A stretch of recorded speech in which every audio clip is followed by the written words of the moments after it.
Hey guys. So about 7 a.m. this morning, I started getting an onslaught of communication from people from high school that I haven't talked to in years, and I'm like, what is going on? So apparently the Riverfront Times, which is a St. Louis newspaper, wrote this smear piece about me. I've linked it below. It's pretty inarticulate. It doesn't really say very much, just calling me a racist, the normal stuff. So I got in communication with the author via Twitter, and one of the first things that he did is dox my father and my brother, giving their first and last names and their occupation, so they would be really, really easy to find.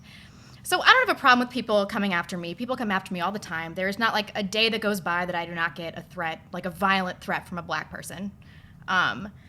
So I'm really used to this kind of treatment. But when you bring my family into it, I just am not going to tolerate that. I'm not going to back down on this one. So the tweet came from the journalist. His name is Daniel Hill of the Riverfront Times. I've linked his Twitter below.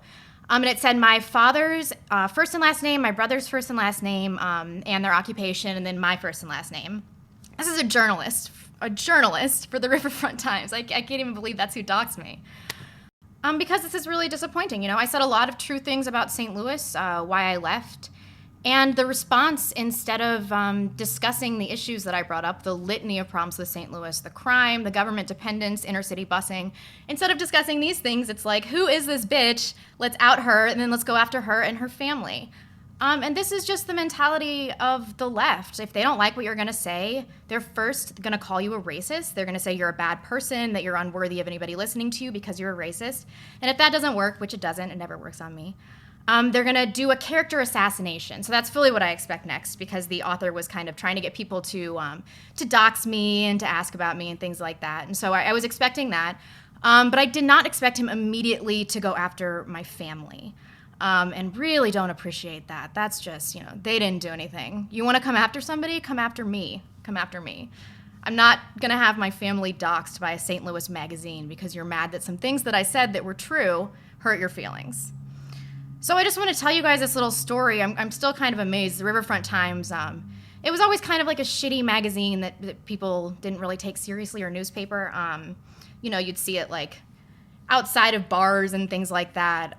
So I was really surprised that they even picked up on this. It was kind of remarkable. So his article is linked below, and I encourage you to check it out because it is like a quintessential hit piece. It's garbage. I mean, he doesn't refute a single fact that I said. He just tries to rip apart my sources and then goes on a series of ad hominems and then, doxes my family. So I encourage you to contact the Riverfront Times and let them know that their journalists are doxing people and their families, and trying to get people to go after them. I mean, this is how they are going to silence us. This is how they want to silence us.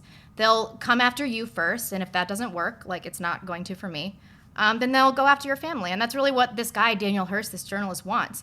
He wants my family to be harassed so much, that's why he doxed them, that I will shut my channel down and stop saying things about St. Louis and presumably about all the other topics that I discussed. So a big fuck you to the Riverfront Times. Doxing is not going to shut me up. It's not going to shut up any of us. I knew when I came out with my face that, at some point somebody was going to put two and two together and, be able to identify me. But my family had nothing to do with this, and you should be ashamed with your complete lack of journalistic integrity, if you can even call it that. I mean, your publication is a steaming pile of dog shit. Thanks. See you guys soon.